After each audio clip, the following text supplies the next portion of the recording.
a service of CNC Worldwide.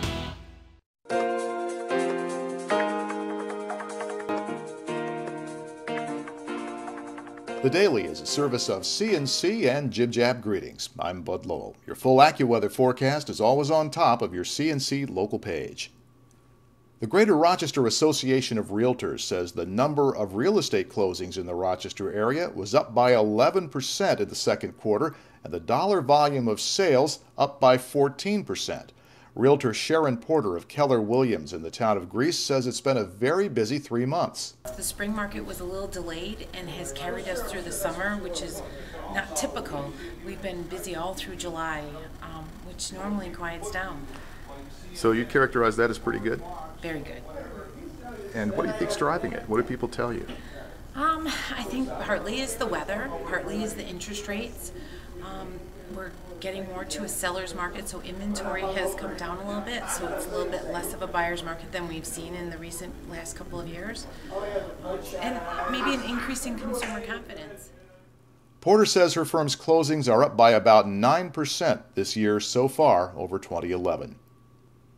A new book that digs into the collapse of Eastman Kodak Company concludes that Kodak's own business culture was its undoing. Out of Focus author John Larish was a Kodak market analyst for 15 years and head of John Rell Imaging Consultants. We reached him via Skype. Was the slide towards bankruptcy inevitable, even with the change in technologies and with film going away being replaced by digital imaging? I think it was inevitable, Bud, because you can actually see signs of it happening back in the 1960s already, the attitudes of management. I even sometimes question if they were really wise in sending so many of their managers to the MIT for the program there, for the MBA program there at MIT, for the Sloan Fellows. And it created people that were really not the innovative kind of people that Kodak really needed to start developing. And even now, when they picked up Antonio Perez, they didn't really pick up an innovator there either. And the board really, I think, messed up even on that one, too. Well, let's ask the big question then, John, what is the future for Kodak? What's going to happen to it? Is it coming out of bankruptcy? It may come out of bankruptcy for a time, but somebody is going to recognize the fact that this is a very cheap buy with stock running in the 20 cents a share. Somebody's going to pick that company up just like Polaroid was picked up. Somebody will try to use the brand name, but the brand name has fallen like right out of the sky. And people, the young people, I'll just give you a quick story. I was given an interesting story by an attorney who was talking to a group of junior high school people. He was talking to them about patriotism. This attorney was talking about the United States and the great things that had happened. He thought he'd try a question. He said, how many of you know Kodak? In that junior high school class that this man had, not one single student could tell him what Kodak was. And Larish says the difference between Kodak and the Silicon Valley companies that have succeeded in the digital age is they gave employees a chance to do something with their new ideas. He says every time Kodak executives tried to encourage that sort of climate, their efforts misfired. The book is Out of Focus. It's on Amazon.com. People in the Livingston County hamlet of Dalton were in mourning Thursday after a 17-year-old girl was struck and killed by a train.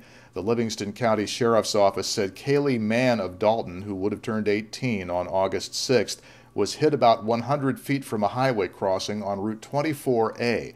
Dalton is a few miles south of Nunday and near Letchworth State Park. Authorities said the death was an accident. Sheriff John York issued a statement saying the tragedy speaks loud and clear of the dangers of being near railroad tracks at any time. The Norfolk Southern freight train was heading from Buffalo to Binghamton. It was going about 45 miles per hour within the legal speed limit for that section of track. Authorities say the engineer and conductor pulled the train's air brakes when they saw the girl, but it took the heavy train 3/4 of a mile to come to a stop.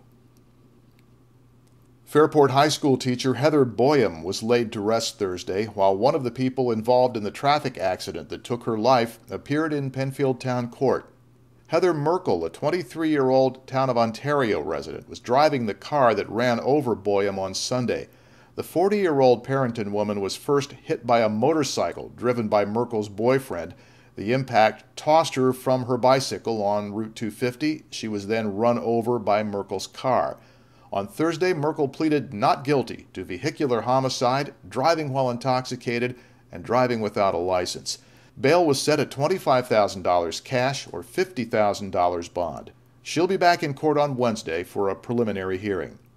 Meanwhile, Merkel's boyfriend, Mark Sherbo II, was discharged from Strong Memorial Hospital after being treated for his injuries from the crash.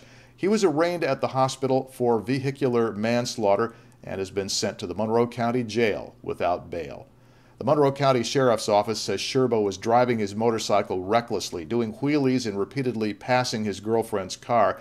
Deputies say he was trying to pass Merkel's car on the right when he smashed into Boyum, who was riding her bicycle on the right shoulder.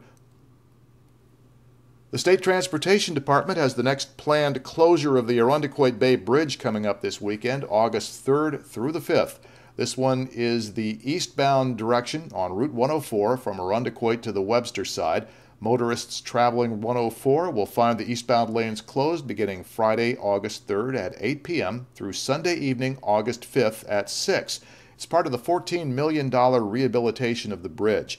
The posted detour sends you eastbound to 590, south to Empire Boulevard, to Bay Road, then back onto 104.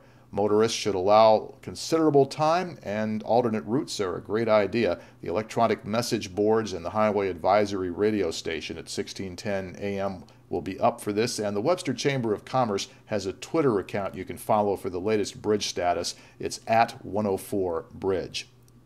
On this page, you can find links to these and other stories. At the bottom, links you can use to post your own news updates, sports, and salutes. I'll be away for the next week or so, and we'll have some updates on the page from our own Barry V. And also, you can check out our new video player. It lets you download and screen podcasts of some of our best previous stories and features. Next news as it happens, updates when necessary. I'm Bud Lowell, CNC News. See you in a while.